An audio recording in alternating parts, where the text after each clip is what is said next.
നമസ്കാരം. നമ്മൾ ഇന്നിവിടെ പറയാൻ പോകുന്നത് ശിവന്റെ പ്രീതി ലഭിക്കാനുള്ള മന്ത്രങ്ങളാണ്. ഒന്നാമത്തേത് മഹാമൃത്യുഞ്ജയ മന്ത്രം. അതിൻ്റെ അർത്ഥം നമുക്ക് മരണമെന്ന കെട്ടിൽ നിന്നും മോചനം ലഭിക്കട്ടെ, നമ്മൾ ദീർഘായുസ്, ആരോഗ്യം, സമൃദ്ധി എന്നിവയോടെയുള്ള ജീവിതം നേർക്കട്ടെ.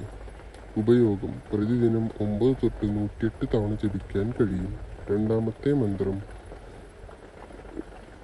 ഓം നമ ശിവായ. അർത്ഥം: ഞാൻ ശിവനെ നമസ്കരിക്കുന്നു. ഈ മന്ത്രം ശിവന്റെ ഏറ്റവും ശുദ്ധമായ സ്വഭാവത്തെ ഉണർത്തുന്നു. ശാന്തിയും അഹംഭാവന ശീകരണവും. ഉപയോഗം: ദൈനംദിന ജപത്തിനും ധ്യാനത്തിനും അനുയോജ്യം. മൂന്നാമത്തേത് രുദ്രഗായത്രി മന്ത്രം. അത് അർത്ഥമാക്കുന്നത് ശിവനെ മനസ്സിലാക്കാനും അദ്ദേഹത്തിനെ ധ്യാനിക്കാനും അദ്ദേഹം നമ്മെ പ്രചോദിപ്പിക്കാനുമുള്ള മന്ത്രമാണ്. നന്ദി.